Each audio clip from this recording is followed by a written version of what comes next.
Thank you. Wow.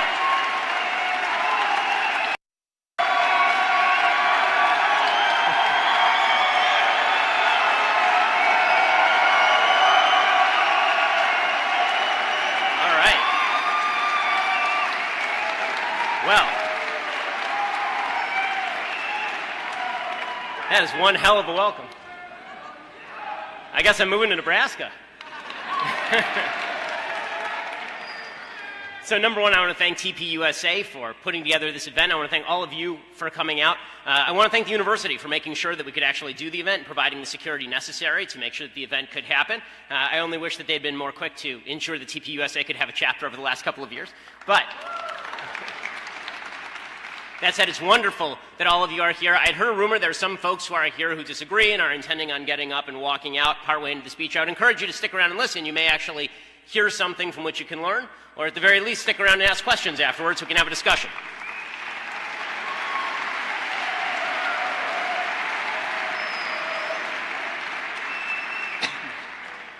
Well, so tonight, because of everything that's been going on in the nation, normally I have my stump speech where I talk about various problems on college campuses, microaggressions and trigger warnings and all the rest. But tonight, because of the serious nature of what's been going on in the country with regard to guns and gun control, I decided that I think it's necessary, because I know the entire nation is listening. I know there are a lot of people who watch this stuff live, who are going to watch this later.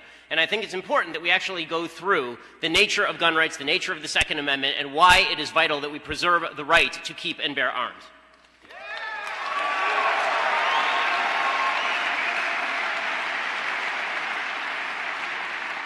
So let me begin with a quick note to all of our friends in the media and to all of our friends on the left.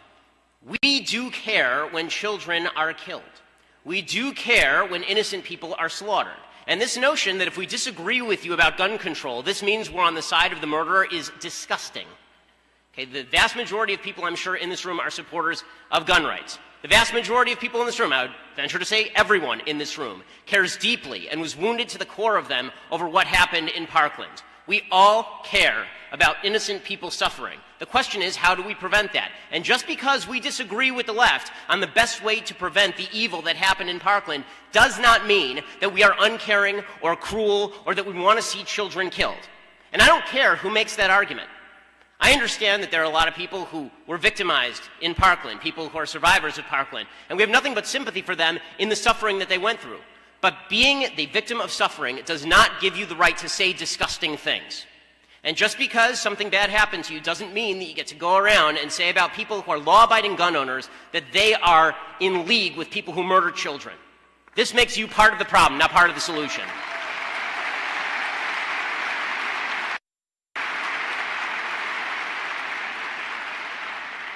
A second note, I think that it's quite ironic that there are so many folks out there in the media who keep looking at Parkland and suggesting that this is a great reason for law-abiding citizens to come up with to give up their guns.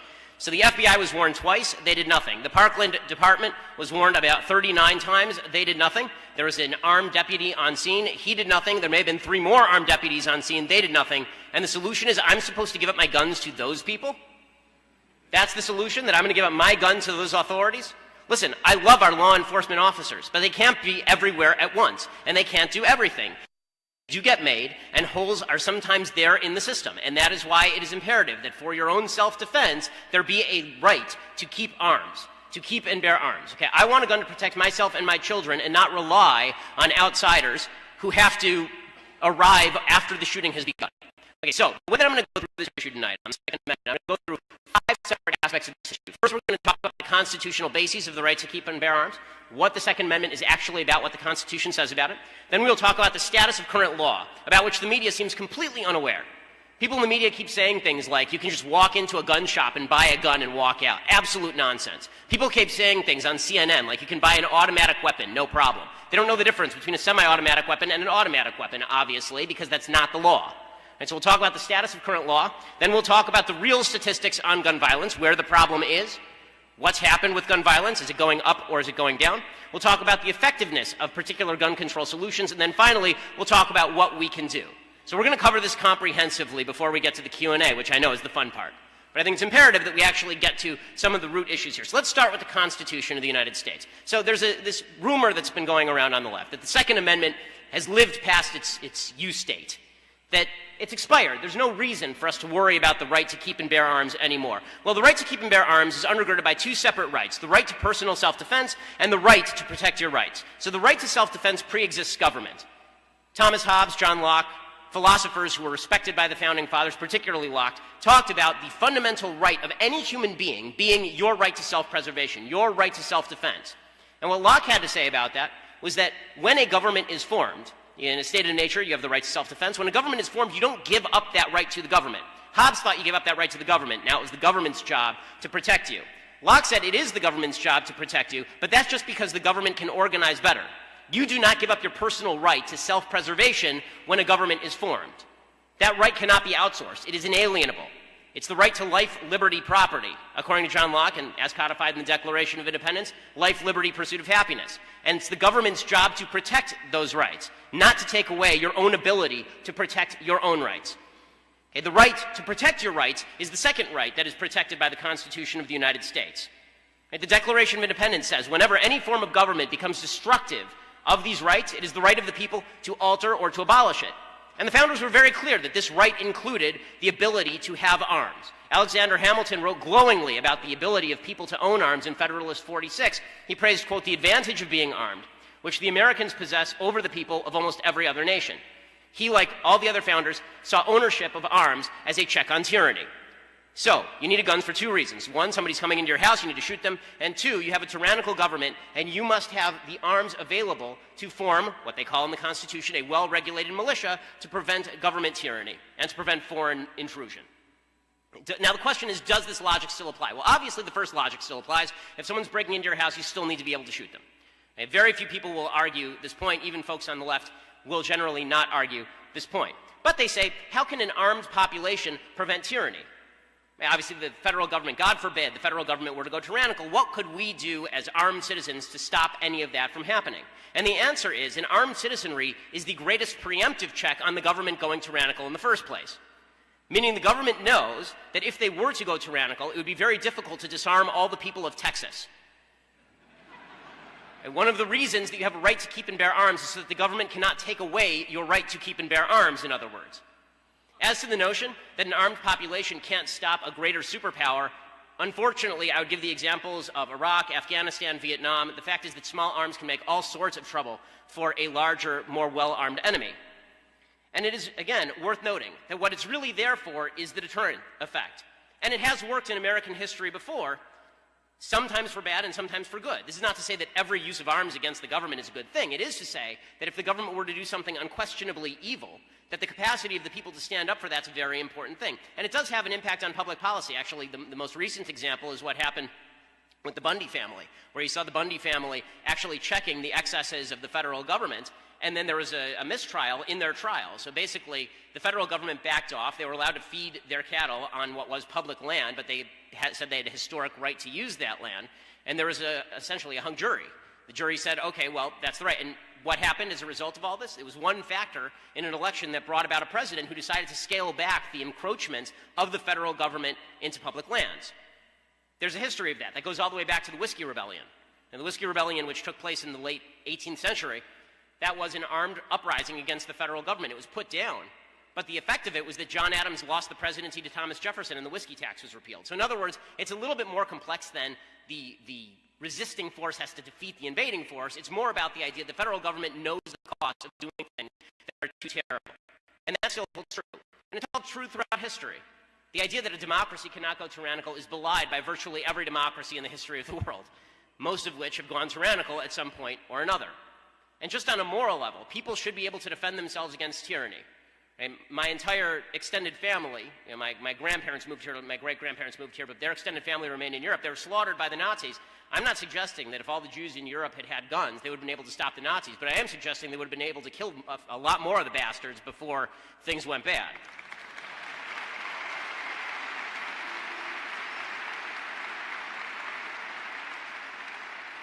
So folks on the left try to look at the text of the Second Amendment. They try to suggest that the text of the Second Amendment means that there is no individual right to keep and bear arms, right? A well-regulated militia being necessary to the security of a free state, the right of the people to keep and bear arms shall not be infringed.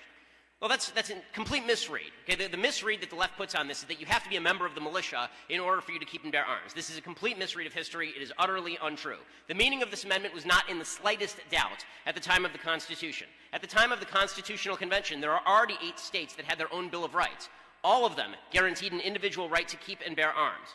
One of the chief purposes of that right was to serve in militias that, again, could serve as a check against an overreaching federal government.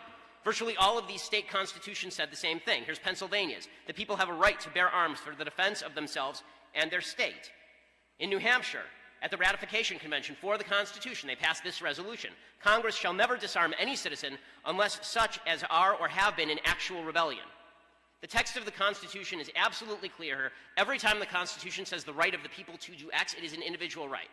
The right of the people to be free from illegal search and seizure is not a right of us as a collective. It's an individual right against the federal government, as Justice Scalia says in D.C. versus Heller. So what regulations are possible? So the suggestion here is not that you should be able to own a nuclear missile or that you should be able to own a bazooka per se. Right? The suggestion here is that there are certain arms that clearly fall within the ambit of the Second Amendment.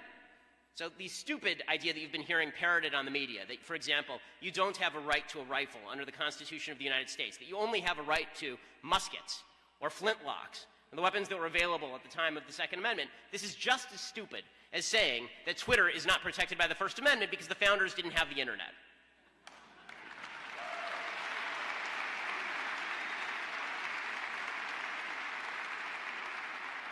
What the founders meant is the arms that you need in order to protect yourself and protect your family and protect your community, those are the arms that you can have. And all the other arms might be subject to regulation. Because every right that we have has some regulation attached. Like, for example, there are time, space, and manner regulations with regard to the First Amendment. We couldn't just hold this assembly in the middle of the street today, right? There are time, space, and manner regulations with regard to the First Amendment. The same thing holds true with regard to the Second Amendment.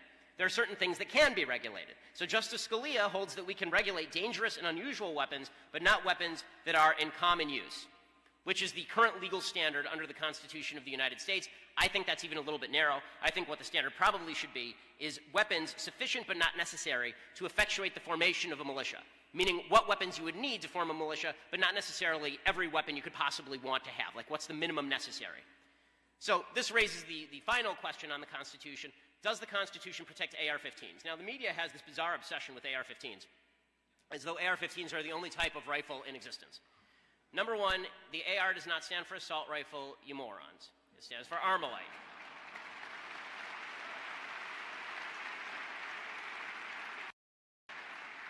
Second, if you were to ban the AR-15, there is no way to ban the AR-15 without banning every semi-automatic rifle in the United States, which is to say virtually every rifle in the United States. That does not withstand constitutional scrutiny, nor does it withstand common sense, considering there are 8 million AR-15s in circulation alone. So this is just stupid. And when the left says this, they don't mean it. They're just posturing. When Democrats say this, they're just saying this because they know that it's never going to get voted on, which is why from 2009 to 2011, when they ran the Congress, had 60 votes in the Senate and the presidency, they didn't do any of this stuff. Right? They wait until now to complain about it, so then they can claim that anyone who believes you should have the ability to own a rifle is actually a bad human being. This is the shtick that they're playing. It's really nasty. It's really gross. So, where is the law? What's the law as it currently stands? What you hear from the left is that it's easier to buy Sudafed than it is to buy a gun, or that you can just walk around no ID and purchase a weapon. It's the easiest thing in the world to buy a gun. This, of course, is not true. So before I get to what the status of the law is, a few terms that the media might need to know. A semi-automatic weapon is not an automatic weapon. There is also no CNN. There is no such thing as a full semi-automatic weapon.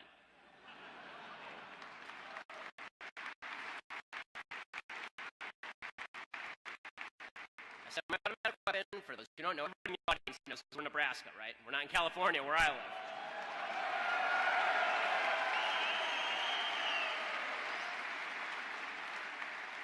Okay.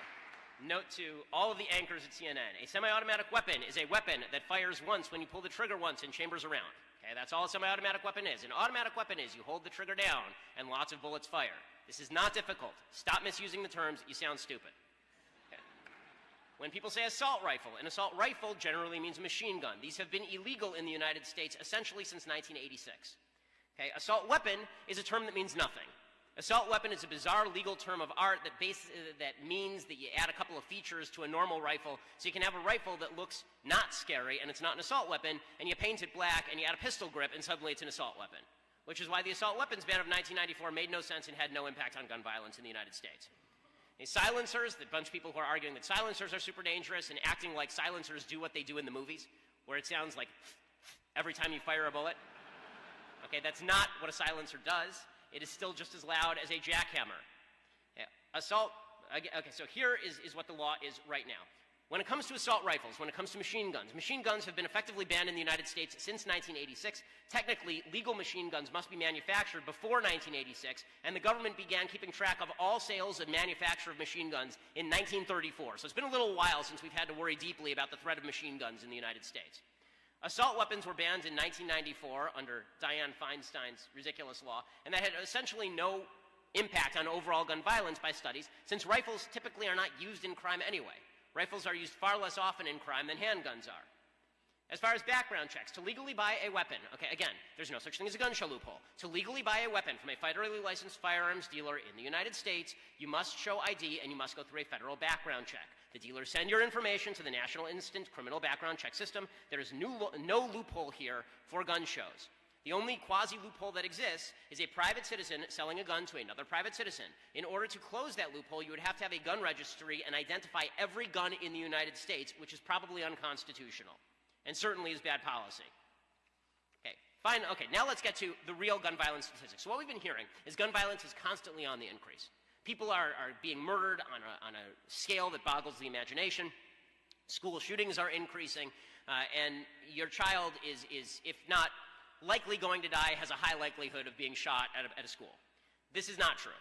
Okay, gun deaths in the United States have been radically declining since 1993. According to the Centers for Disease Control, there were 7 gun-related homicides for every 100,000 Americans in 1993. By 2013, that number had been sliced in half to 3.6 homicides per 100,000 population. During that same period, the number of privately owned firearms in the United States doubled, from 185 million to 357 million privately owned firearms in the United States. So the number of arms in the United States was going like this, and the amount of gun crime in the United States was going like that. And yet everybody in the media seems to assume that more guns means more crime. You're going to have to explain then why more guns does not mean more crime. Okay, where do all of these... also, quick note, they say there are 33,000 gun-related deaths in the United States. They neglect to mention that 2/3 of these are suicide. About 8,000, 9,000 gun-related homicides in the United States. The vast majority of gun-related deaths are people who are killing themselves. And it is very easy to substitute another method for killing yourself. Okay. Where do gun-involved deaths take place? So the idea from the left is that states that have lax gun laws have higher rates of gun crime. This is not true. Gun-involved deaths take place in mostly America's major cities. So all those hicks from the sticks, the people who actually own all the guns, those aren't the people who are killing each other. Okay, this is all happening in cities, in major American cities. Virtually all of these major American cities are governed by one party, and I will let you guess which party that is.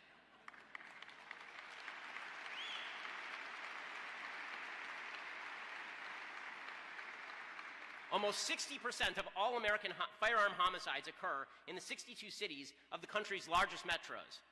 In order of gun homicide, gun-related death: New Orleans, Detroit, Las Vegas, Miami, Baltimore, St. Louis, Richmond, Memphis, Cleveland, and Philadelphia. That is 9 Democrat mayors and 1 Republican mayor, the only Republican being in Miami. The single strongest predictor of rates of gun death by a wide margin is actually race, unfortunately. Okay, Richard Florida writes, the share of the population that is black is positively related to both the overall rate of gun death and even more so with gun-related homicides. Now, let it be noted, I am not suggesting that black people are inherently more likely to kill each other because that's stupid and racist. What I am suggesting is that culture has a high likelihood of causing homicide. And culture differs. Okay, you can look in poor white communities. There's a higher rate of homicide there as well. Cultural issues and poverty in major American cities factor into gun death. Guns are not the chief reason for gun death. In other words, you need bad people picking up guns in order for those guns to fire themselves. I have 2 guns at home. I have a 9mm and I have a shotgun. Neither one of them has killed anyone. Neither one of them has popped out of my safe and shot anyone. And neither one of them is going to, because it's my safe and I have the key. Okay, rifles versus handguns. People keep talking about banning rifles. The left is very focused on banning rifles, which is a really weird thing to do when you think about it, considering that rifles are not more dangerous than handguns. In 2014, there were 8,100 total firearm homicides. Fully 5,500 were committed with a handgun. 248 total were committed with a rifle. Okay, so you're significantly more likely to die, if you're in a gun-related incident, from a handgun gunshot than you are from a rifle gunshot. And you're more likely to die from a blunt object, from being hit with a fist, than you are to be killed by a rifle. 660 people that year were killed with hands or fists, or feet, like Bruce Lee, right? How about the idea that rifles are inherently more dangerous? Of course, rifles have a greater muzzle velocity. Of course that's true. That's what rifles are made for, but that is not what is predominantly used in crime. And as for school shootings, the idea that school shootings are on the rise is also not true. There was a study that came out just in the last couple of days showing that the number of school shootings has actually been in significant decline. Since 2012, according to the Gun Violence Archive, 138 people have been killed in school shootings. That does include the Parkland Massacre, and it includes any incident that took place on a school campus during times where students or faculty were on the ground. So somebody shot themselves. It wasn't even a mass shooting.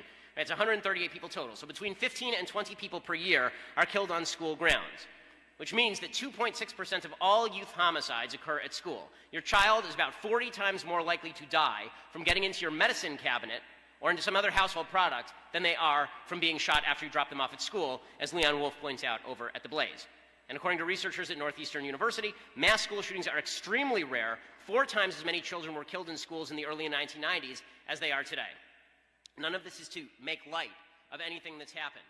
None of this is to suggest that every school shooting is not a tragedy, but it is to suggest that the lie that is being promulgated out there, that there's a school shooting every day in America. You heard this. There were 18 school shootings, 18 mass shootings in the first month of the new year. It's just not true. It's just a lie. It's made up. Every town for gun violence, for gun safety, puts this stuff out, and it's not true. It's statistically false. Mass shootings more broadly are also not happening all that often in the United States. In fact, on a per capita basis, the United States does not rank number 1 in deaths from mass shooting in the Western world. Okay, actually, the United States ranks 11th. From 2009 to 2015, here are countries that ranked above the United States in mass shooting deaths rates per million. Norway, Serbia, and France. Mass shooting frequency, we rank number 12, after Austria, France, Switzerland, and Norway. And here's the thing about using mass shootings as a proxy for this discussion anyway. Mass shootings are a really bad way to go about having a gun control discussion because they are not representative of gun violence in totality. The victims tend to be younger. The victims tend to be more racially diverse. The perpetrators tend to be a little bit younger. Most gun murder victims are between the ages of 15 to 34, for example. 2/3 of those gun victims are black in the United States. Okay, in mass shootings, it's racially diverse. So why are we using mass shootings as a proxy to have a discussion about broader gun violence? It doesn't make any sense, except that the media like to choose hotspot, really ugly incidents they can focus on so that then they can claim that all of us don't have sympathy for people who were killed. Okay, now, finally, we get to the key issue, the efficacy of gun control. Does gun control actually stop gun violence? So first, let's point out a quick statistic. Violence statistics, not just gun violence statistics, violence statistics matter. Okay, it is true that if you have an armed population, in many cases, you have a more polite population. According to PolitiFact, which is a far-left source, for England and Wales, the rate of violent crimes is 775 per 100,000 people. For the United States, that rate is 383 violent crimes per 100,000 people. The UK has double the violent crime rate of the United States, according to PolitiFact, and they have virtually no guns in their society. How about gun control in other nations? What you would expect is, again, this one-to-one correlation, because people keep suggesting over and over and over, more guns means more crime. Okay, let's look at the European countries. Let's take the United States completely out of it. Okay, the gun homicide rate in the United States, first of all, has declined faster than Australia's did after its gun buyback and ban program. And it's hard to measure the impact on mass shootings of Australia's gun buyback program because there were so few mass shootings before that. But if you look at gun control in other nations, right, the Small Arms Survey of 2007 estimates civilian ownership of firearms by nation. The United States ranks by far at the top. We have 101 guns per 100 residents. Number 8 is Norway. Norway has 31 guns per 100 residents. France is 9th. The UK ranks 82nd. So the UK doesn't have virtually any guns. Norway has a lot more guns. Okay, yet Norway is near the bottom of the list in terms of homicide rate, just 0.56 murders per 100,000 inhabitants, and France ranks somewhere near the middle of the pack. They have triple the homicide rate of Norway, but they have way fewer guns, which suggests that maybe this has very little to do with guns, and it has a lot more to do with the population that is in your country. And you see this in the United States too. Right? There are states, there's no correlation whatsoever between a state having a high firearm ownership rate and a high crime rate. So the 10 lowest homicide jurisdictions in the United States are New Hampshire, Vermont, Iowa, Massachusetts, Utah, Minnesota, Maine, Hawaii, Idaho, and Wyoming. 6 of those 10 states earn a D or an F from the Brady campaign on gun control. Meaning if you go to Vermont or New Hampshire, everybody has a gun and there's no gun violence. And the reason for that is because the people in Vermont and New Hampshire are not shooting each other. Okay, this is really not all that difficult. And when you look at the other end of the spectrum, when you look at the states that do have high rates of gun violence, there are a bunch of states, actually, that have a lot of gun control. And, of course, everybody in the Second Amendment community is familiar with localities like Washington, D.C. and Chicago. Okay, so with all of this said, what can we actually do? So people on the left like to say that we don't have any solutions here on the right. All we want to do is obstruct. All we want to do is prevent you from doing anything that would really matter. And so we have Jimmy Kimmel out there whining, and we have Jimmy Fallon out there talking about his virtue, and we have Stephen Colbert doing whatever it is that Stephen Colbert does for a living. And we have all of these late-night hosts pretending they know the first thing about guns, which they don't, and pretending they know the first thing about these statistics, which they don't. But they don't have to do the research. After all, they feel the right things. And that's all that matters. They feel correctly. Okay, so what they say is that we don't present any solutions. Okay, so here are a few solutions that people on the right have presented. And they make a lot more sense than trying to ban 300 million firearms in the United States from 100 million gun owners, which makes no sense, is never going to happen, and is just being thrown out there for the sake of making political hay. So one of the proposals that's been put forward is gun violence restraining orders. It's put forward by my friend David French at National Review. Essentially what this would allow is for you, with due process of law, it would allow you and your friends to go and you see somebody in your family, a friend who is mentally ill, dangerous to himself and others, you could go to a court, you could petition to have that person's Second Amendment rights temporarily suspended, and it would have to be re-upped on a regular basis with new evidence that this person was still a threat to themselves or others. And this is something that's already been implemented in several states. The second, probably most important thing we could do is actually enforce the laws on the books. We all know about the failures at Parkland, right? How many laws were violated, and yet nothing happened? How many times were we warned about the shooter in Parkland, and yet nothing happened? And this is not uncommon. I mean, the federal government blew it in the Texas shooting. The federal government blew it in Sandy Hook. The federal government blew it in the Charleston mass shooting. Over and over and over, you see situations in which facts were not reported from one agency to the other, and then we're told if we just give them more authority, then everything gets healed. That, of course, is not true. We know that as of 2013, out of 48,321 cases against straw buyers, people who go in and falsely purchase a gun in order to hand it to somebody who can't legally have a gun, out of those 48,000 cases, the federal government had prosecuted 44. 44. And then they talk about they need more authority. They can't even handle the authority they have.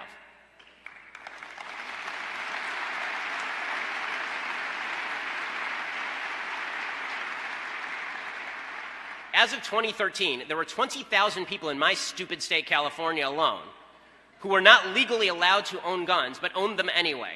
And at the time, the state of California had staffed, I believe, 30 people to go out and remove 20,000 guns from these folks.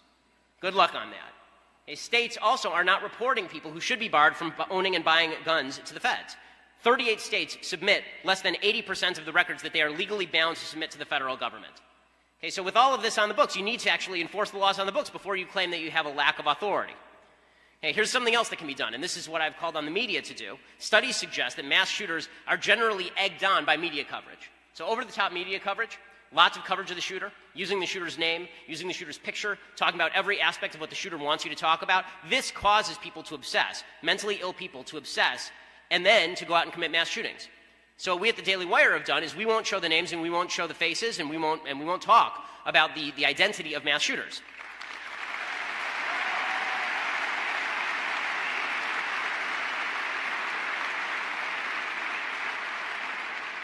We should have adopted that policy a long time ago, but we reconsidered our position in light of new evidence and some of the studies that have come out, and so now we're doing it. So the question is, why aren't the mainstream media even considering it? Why is it the same mainstream media who are willing to sit by and watch Senator Rubio get slandered on national television as akin to a mass shooter? Those same people who are willing to sit by and listen as shooting survivors talk about how members of the NRA are evil and want to kill children, those same people will show every single day a picture and name of a mass shooter in Parkland. There's something they can be doing, and they're not doing it right now. So why don't the media actually put their money where their mouth is instead of just relying on the government to fill the gap they think ought to be filled?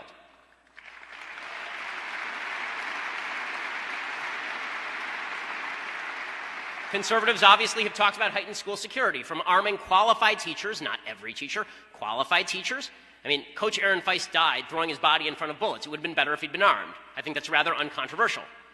Okay, people should not have to throw their bodies in front of bullets. They should be able to have the capacity, if they are qualified, to have a gun to protect themselves. Heightened school security is a necessity. I went to a private school in Los Angeles. My private school in Los Angeles, the Jewish Day School, it was located next to the Holocaust Museum on Pico Boulevard. And in 1999, there was a mass shooter and the mass shooter drove past our high school and saw that we had armed guards, saw that the museum had armed guards, and he just kept driving. He drove over to a JCC that had no armed guards and proceeded to shoot up the JCC. The point there being that, I mean, I was at the school at the time, the point there being that school security actually does dissuade mass shooters very often from doing what it is that they are seeking to do. And I don't mean one armed security guard. I mean a lot of armed security guards carrying and walking around the halls, and all this nonsense from the left. Oh my God, if a kid sees a gun, they're going to be scarred for life. I'll tell you what's a little more scarring. Okay, there are a few things that are a little more scarring than seeing law enforcement officers walking around your school maintaining law and order and ensuring that nobody walks in with a gun. Okay, one of those things, a mass shooter coming in there and murdering children. A little more scarring, I would think.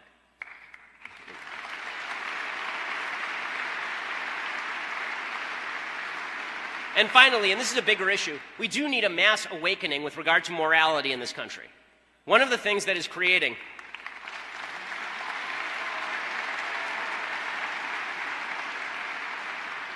One of the things that's creating this spate of dispossessed young men, disillusioned young men who are walking to schools and shooting people up, yes, a lot of these folks, a disproportionate number of these folks, are growing up in single-parent families where the father is not present in the home. But more importantly, we as a culture have denigrated manhood. We've denigrated what it means to be masculine, what it means to be a man. It's so funny. You know, there's a lot of talk these days about rape culture and Me Too and Time's Up and all of this. And what we keep hearing from people on the left is teach your boys not to rape. Now, I would like to see a show of hands, a lot of young men in here. I assume that none of you are rapists. If you are, please leave or turn yourself into the police. But I assume that of all of you who have not raped anybody, show of hands, how many of your parents said to you, do not rape? Like actually said those words to you, do not rape. Right? Nobody. And yet, magically, no one in here is a rapist. Okay, so this do not rape nonsense is a failure. What your parents probably did teach you is be a gentleman. Protect women. Protect children. It is your job to be the sheepdog, right, in the American sniper model. It is your job to be a protector. Part of being a man means protecting other people, not being a victimizer and not being a victim.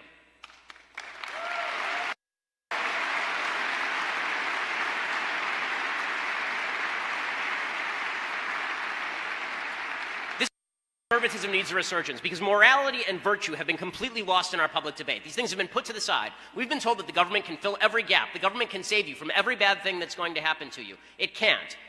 A virtuous citizenry, an armed virtuous citizenry, is the most dangerous thing to both tyranny and vice. An armed virtuous citizenry is what stands between civilization and darkness. But both of those things have to be true. You need an armed citizenry, but that citizenry can damned well be virtuous.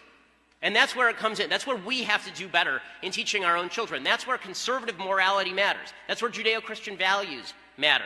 That's where the use of reason matters. That's where we have to stop teaching our children that they're victims of the system and start teaching them that responsibility starts with them. And they have to take responsibility for their own actions.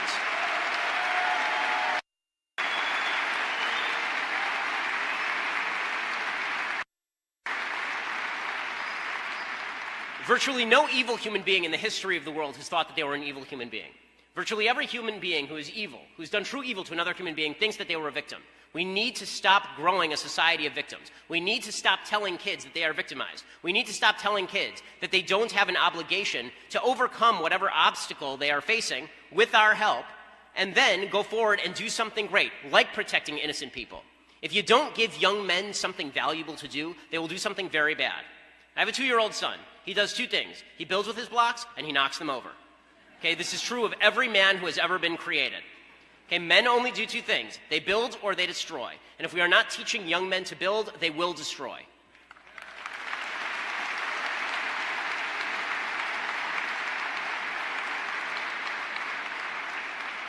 So bottom line, I think we can come to some solutions across the aisle. I think that we can agree on a lot of the things that I've talked about if people are willing to put aside the partisan political bickering, if they're willing to put aside the virtue signaling and the moral posturing and get past the idea that people who disagree with them on policy are nasty human beings, because these seem relatively uncontroversial. Teaching men to be better human beings, arming school guards, ensuring that mentally ill people with due process cannot get guns, right? Doing all of those things, these should be no-brainers. And yet we're stuck. And the reason we're stuck is because there are too many people who, for their own purposes, feel better about themselves if they can castigate you as bad people because you own a gun or because you've once fired a gun or because you know what a gun is. And this is coming from a person who grew up on the coast and did not own a gun until I was 23 years old. Right? The reality is the people on the coast, unfortunately, and especially in the media, have a severe cultural dislike for people who know and like guns, who've grown up with guns, who know how to defend themselves. That has to stop, because we can't come to any agreement on what to do until we can come to an agreement that we are all members of the same American family and that we all want the same thing, to protect innocence and to promulgate virtue. Thanks so much. Happy to take your questions.